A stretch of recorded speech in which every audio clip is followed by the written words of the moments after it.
Welcome to the Configure Price Quote Podcast. My name is Frank Sohn and I'm the founder of CPQ Consulting. This podcast is 100% focused on Configure Price Quote, also known as CPQ, and will provide you useful insights into this topic. My guest today is Philip Cunningham. Philip is the founder and managing partner of Shiftlogic, a system integrator that focuses on the Salesforce platform.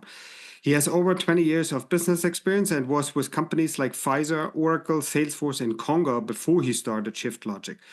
Philip is Irish but lives in Germany, and I'm excited to have him for the first time on the CPQ podcast. Welcome to the CPQ podcast, Philip.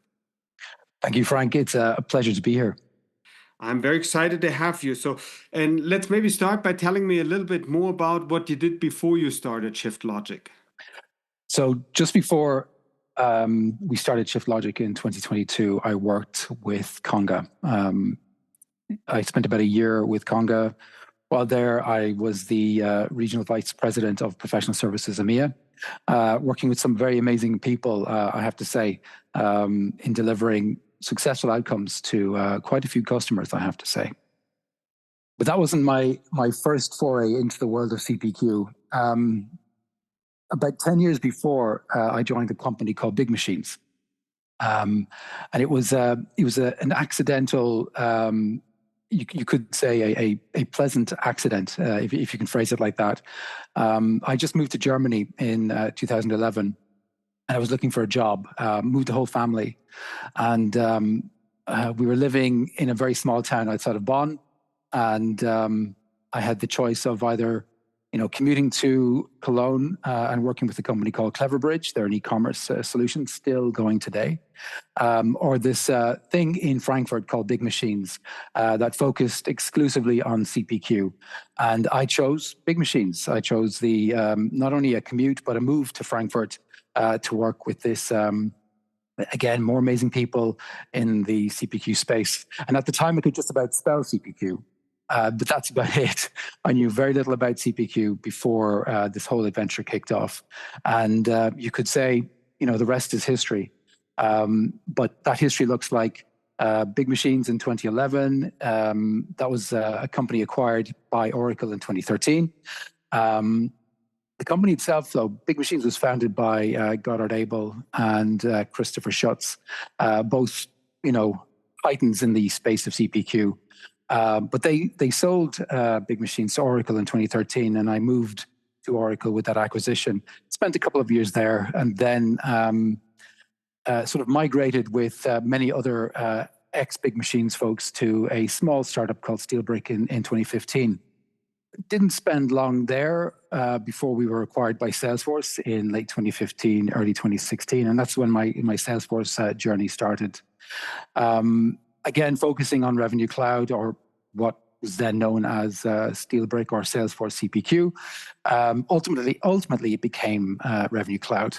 And I spent about 6 years at Salesforce in a variety of different roles. But I left Salesforce, again, running services in EMEA, for Revenue Cloud, and joined Conga, where I did more or less the same job, but a lot more clout, a lot more responsibility, and a very exciting year. And then, of course, wrapped it all up and started Shiftlogic in 2022.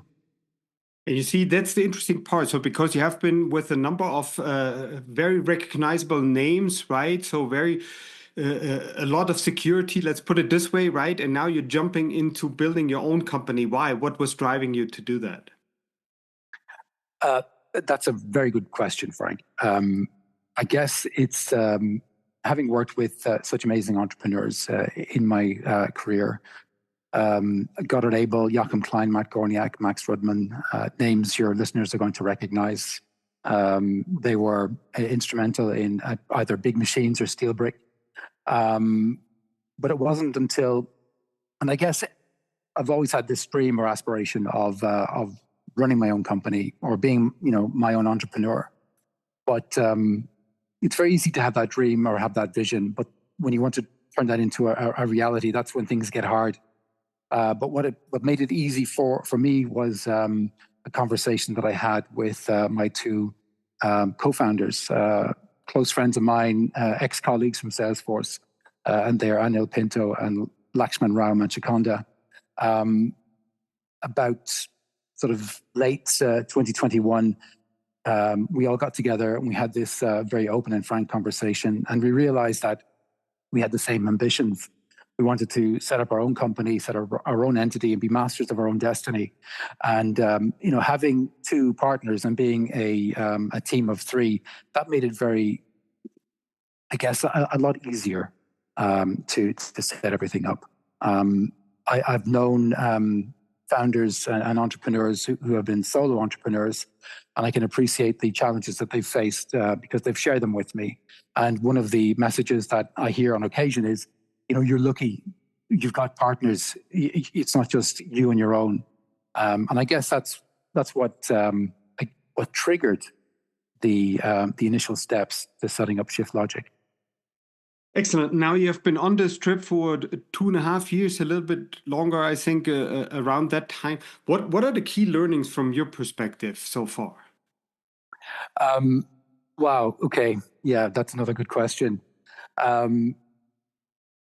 Every day is a different day. Every day presents a different challenge, and every day decisions need to be made. And one of the things that we had to overcome, and I had to overcome, was the fear of making the wrong decision. So, when we were three people, when we set up first, it was very easy to make a decision. Let's do this. Let's do that. Let's do it this way. Let's do it that way. We were small. We were somewhat insignificant, but with great ambition. But as you get bigger, as you grow as a company, the fear of making a wrong decision grows with it. But with a strong company culture, and one of the first things that we did as just even three entrepreneurs starting up this company, we determined our company culture. And I believe that once you have a strong company culture backed by meaningful values, and these values will help, and they have helped make decisions, the tough decisions, the hard choices, as well as the easier ones too. But we can make those decisions with a little bit more confidence. And the values that represent us today are: we are a company driven by feedback, and our first value is feedback-driven growth, with a strong foundation in trust. Our second value is delivering high performance, which is centered around customer success. And our third one, and it's not in any order here, they're all as important as each other, you could say, but living with an entrepreneurial spirit and driving innovation through that entrepreneurial spirit. They're the three key tenets that we use to help us all make decisions in our day-to-day business. Excellent. We talk more about Shiftlogic in a minute, right? But before we go there, I would like to know, what do you do when you don't work? So in my spare time, I do like to do two things. The first one is cycling. I'm an avid cyclist. Recently bought a new bike.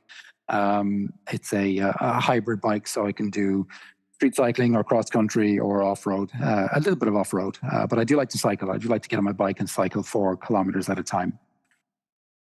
The second thing I like to do is read, or more specifically these days, listen to audiobooks. And typically when I'm cycling, I like to pick up an audiobook or two. There will be the two things that keep me balanced in terms of my mental health and my well-being. Excellent. I think you're the first one who mentions that he likes to listen to audiobooks while they're cycling. So that's always cool. So, and I have now over 350 episodes, right? So it's the first that means something. That's very cool. Yeah, very good. Excellent. Hey, but let's switch gears a little bit and let's talk about Shiftlogic, right? So, and tell our listeners, please, what related consulting services you offer. So we're a Salesforce consulting partner first and foremost, and we're proud of the fact that we've reached Summit Partner status, and we achieved that 3/4 of the way through the last fiscal period, so last year, 2024. We did that being a specialist in Revenue Cloud. So having led the Revenue Cloud professional services organization in Salesforce, having moved then to Conga, and then setting up Shiftlogic, one of the core focuses that we had as founders, so Anil, Lakshman, and myself, was that we maintain true to our core competency. And that was revenue management, the revenue lifecycle, Revenue Cloud.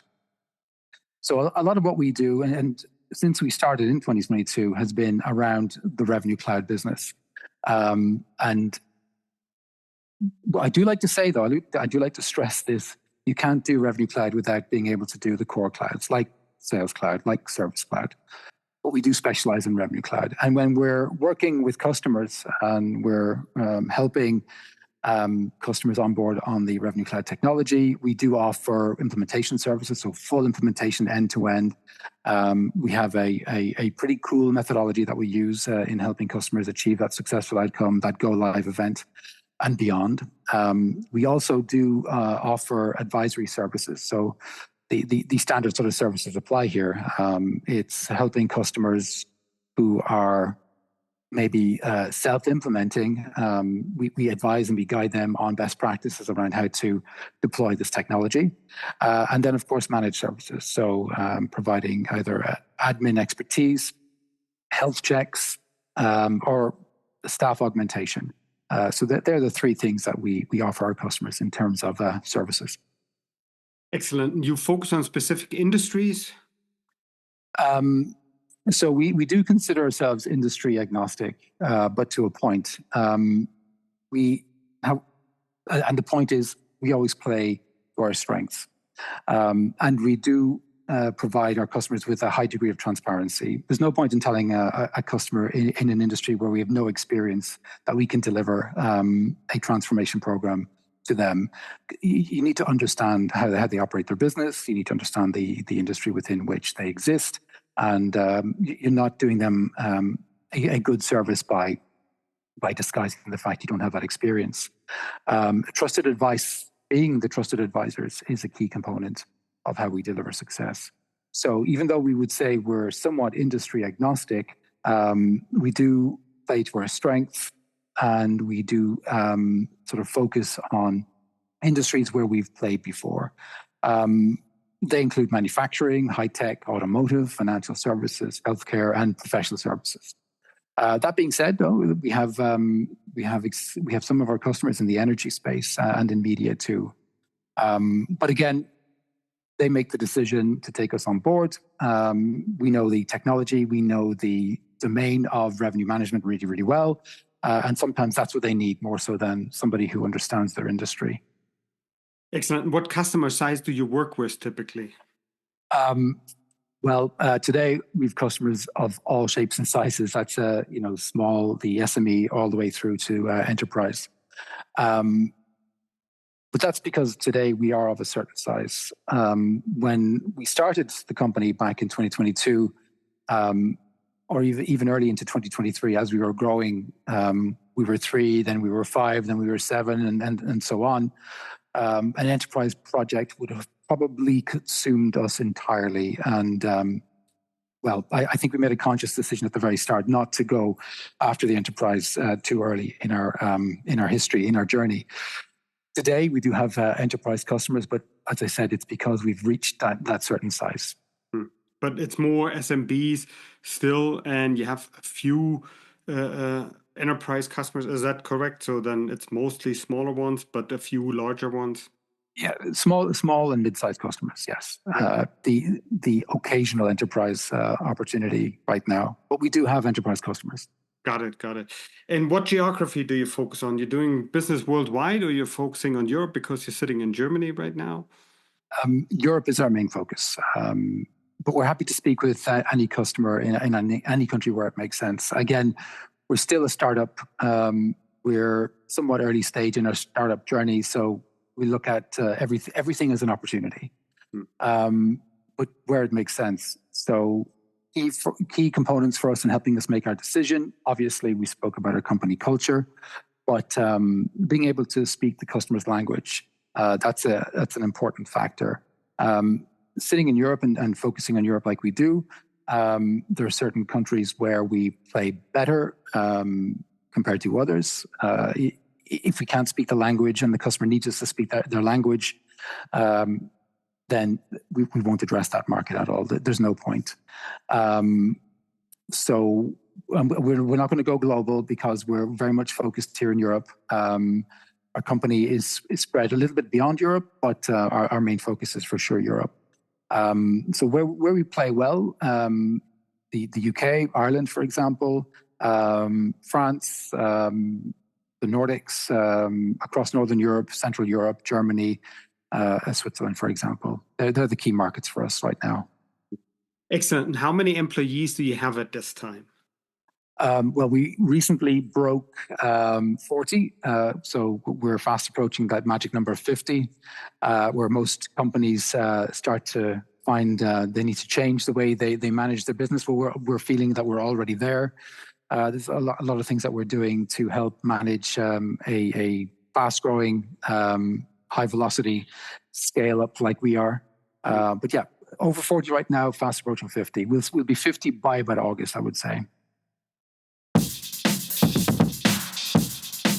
Hello, everyone. If you have any questions concerning CPQ, consider contacting us at info@novocpq.com because we help customers with all kinds of questions related to CPQ. So we're involved in customer projects and we provide industry analyst services. So let me give you 2 examples on what helps a lot of customers regularly and see if that would be a help to you. The number one is we help customers find the right CPQ solution for them. We do that for customers of all sizes and all industries. I've been working in the industry since '96, and we help you to find the right solution. We do that with one-on-one meetings and projects, but we also do that through written reports. So we have the CPQ Analyst Report is our latest report. We currently have 6 and we'll soon have 7 available. And then throughout the year, we're striving to have around 20, hopefully more by the end of the year, and there will be even more reports. And we also help customers to stay up to date with what's happening in the CPQ world. If you already have a solution and you want to see what's new, we have a subscription that offers a number of hours and a monthly newsletter that shows what's happening in the CPQ space. It's our CPQ Circle subscription. If you have any questions about this, send us an email at info@novocpq.com. Excellent. Now, one question I have to ask every system integrator, and I ask you as well, is about proprietary products. Do you have anything that you've developed that you sell separately, or you just use it internally to speed up the implementations? Do you have anything that you need to mention here? First and foremost, we're a consulting company. We run implementations, we provide advisory services, and so on. But we, as founders, Anil, Lakshman, and I, we had an aspiration to become a product company of sorts. But it's vastly different. Building a product company is vastly different to building a services company. And although we've worked with some amazing entrepreneurs in the product space over the years, our strength lies in delivering professional services. That being said, we have built out some IP that helps our customers extend the value of their revenue management system. So we offer 2 solutions right now, but it's still very, very early days. We're in the process of taking them to market. So stay tuned, watch this space, as they say. The 2 solutions help customers manage their business analytics, so giving them insights into, for example, customer churn. So a cool set of tools for companies who need to manage subscriptions. And revenue recognition is the other component. And we've got an amazing, very small team, but an amazing team of folks who are building these out right now. Excellent. And then another question, which is important for anyone to understand, I guess, especially for potential future customers, is investors. Is the company still privately funded, or did you take on any investors in the meantime? We are 100% founder bootstrapped. So we started the company with our own dime, and we've grown it since based on customer acquisition. So no external investment required here. So in Germany, I noticed fewer Salesforce CPQ consulting offerings compared to other parts of Europe. Do you agree? And if so, what do you believe is the primary reason for this? I do agree somewhat, although I do believe that the landscape is changing. But the same could be said of other parts of Europe too.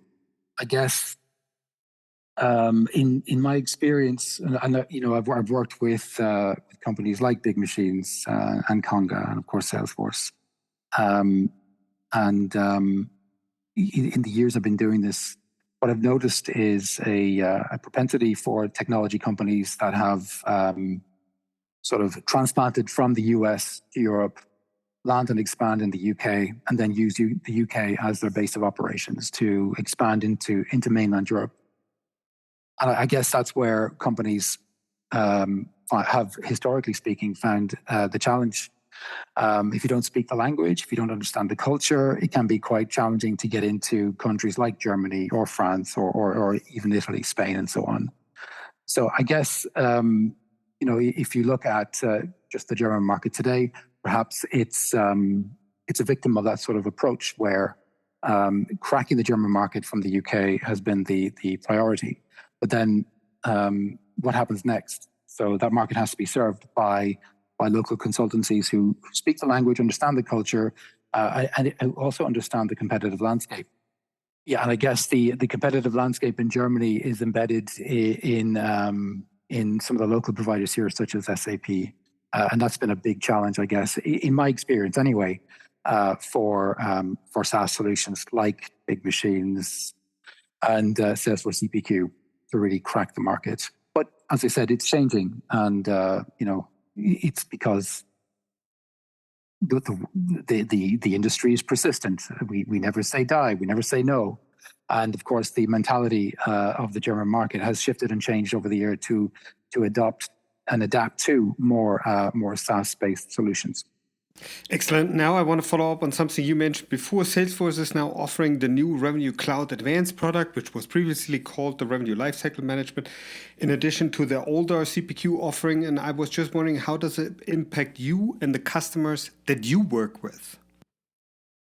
Right now, I think it's good. The way we can only gauge the market based on what we're seeing, what we're experiencing, and as a Salesforce partner, our bread and butter is the project, and we're approaching 10 Revenue Cloud Advanced projects in flight right now, somewhat demonstrating the growth in the market, you could say, for us anyway. But a year ago, it was different. And had you asked me this question then, I would have been very hopeful about where, at the time, revenue lifecycle management was going. But over the course of the year, you could say new technology hitting the market. It's always going to take time for customers and the market to sort of adopt to this new technology. And a lot of what we were hearing last year from customers was, "Oh, it's too early. Let's see. I don't want to be the first. Let somebody else break that one." And so it was a little bit challenging last year to find that first customer for us anyway, to adopt to the new technology. So a lot of what we did last year was still with the old technology. So what was formerly known as SteelBrick CPQ. But then, yes, the announcement that SteelBrick CPQ or Salesforce CPQ was end of sale, I guess, inspired a lot more folks to take a second look at what is now known as RCA, Revenue Cloud Advanced.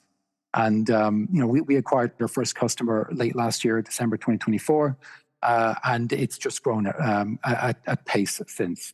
So the impact it's had on us, Frank, I have to say, has been game-changing. We were early adopters when it came to the technology. So back even in 2023, when it was presented to us as the next big thing in Revenue Cloud, we hopped on board straight away because we knew it was the future. When Salesforce brings something like this to you and says, "This is what Revenue Cloud will look like," you have to sit up and pay attention. So, Brian Schweers and Meredith Schmidt, they were both big supporters of this vision, and I had conversations with them both about what the future looked like, and so they inspired us to jump on board very early. And then when it was brought to market or released, generally available in just over a year ago in February 2024, we felt we were already there. Yes, this is the horse that we're backing. This is the future for us. So for us, the change has been very, very positive. Making sure all of our folks are trained on the technology, that they understand the challenges that our customers solve with this technology. That was very important, and we've been on that journey since for the last year and a half. But again, for our customers, as I've said already, it's adopting to this new technology, understanding what it does, and not being the first to pick up what they might see as being a beta version. But we know that not to be true. Salesforce is pretty competent when it brings stuff to market, we feel. Got it. Then let me follow up on this with one question. So because the Revenue Cloud is still out there, right? So still customers had bought it, still implemented, others using the Revenue Cloud advanced version. Where do you see market demand right now for your team? So a little bit more than half of our current assignments are on this new technology. So, assignment per assignment wise, it's about a 50-50 split. And that's the older CPQ versus RCA, which CPQ, let's not forget, is a component of. So we're still, and based on our background, based on our DNA, we still offer this high degree of competency around Salesforce CPQ. So we're still helping our customers with CPQ rollouts. So either not necessarily stand up a new instance. I think we did our last one late last year, but now taking some of our older customers and deploying across new divisions, new territories, new markets. So that's what we've been doing for quite some time now. Last year into this year, and we continue to do so. So the old tech is still there. It's still very much viable in our eyes. Just because it's not available for sale doesn't mean it's not useful to those who already have it, and it's not going away anytime soon.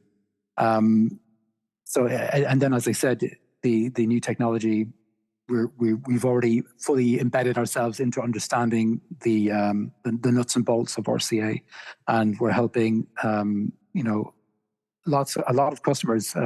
Comparatively speaking, more than 50% of our customers on board on this new technology. Exactly. And how would you describe the current market demand for CPQ anyway? I see it increasing compared to last year, and that's probably because of our main channel partner being Salesforce, and their increased focus on addressing the market with Revenue Cloud Advanced. So I do see an increase in demand for CPQ solutions in 2025 and beyond. Hey, that's always good to hear, right? So then the last question that I have for you today is something that's very important to Salesforce, right? Is Agentforce, AI, the use of AI. And I was just wondering, what do you see from your customers in regard to demand for AI? Really from the customers, not from Salesforce itself. That's another very good question. I think everybody is secretly using AI, whether they want to admit it or not. Everybody uses ChatGPT to write an email or write a resume or run a report or build a table. So I think the demand is high, and the expectation is that technology keeps up with what is you could say a growing trend and a soon to be critical business technology. And if you look at what Salesforce did last year, and I know you said beyond Salesforce, but if you look at what Salesforce did last year, they really did jump on the AI journey with Agentforce. So I know a lot of customers are interested in technology that has AI baked into it. And I think that there's almost, as fast as it's sort of evolved, the expectation for AI to be part of any sort of technology solution has also evolved. And it is that expectation: is your solution AI ready? For example, the two products that we're building out and taking to market, our expectation is that customers will want AI baked into them, particularly our business analytics solution, which needs to be somewhat smart in that respect to deliver valuable insights to sales and revenue leaders. One of the things that we did late last year was we established our own Agentforce practice, or you could say AI practice. But being a Salesforce partner, we're going to lead with a Salesforce solution like Agentforce, and we've built out agents to help our customers with more complex processes of the revenue lifecycle. So talk to your agent in a very formal way, or very informal way, I should say, and get them to give you back a solution, or run a very complex process, or do something that might take a workflow and a developer quite some time to build out. So to answer your question more directly, I would say the demand is there, the expectation is for sure there, and it's up to technology companies and their partners like us to make sure we meet that demand. Excellent. Hey, super interesting, but unfortunately, we're coming to the end of this episode. Hence, my last question is, what's a good way for interested listeners to contact you or your team if they have any follow-up questions? Yes, if anybody's interested in talking with me, either email me at philip@shiftlogic.io or reach out to me on LinkedIn. Always happy to talk. Perfect. We will have this information as always in the show notes. Philip, thank you very much for making time for the CPQ podcast today. Thank you very much, Frank. It's been a pleasure. I'd like to thank everyone for listening and hope you learned something interesting today. If you like the podcast, please go ahead and rate it on iTunes or share it with your friends and colleagues. In the meantime, you can find us online at www.novocpq.com. So long, everyone.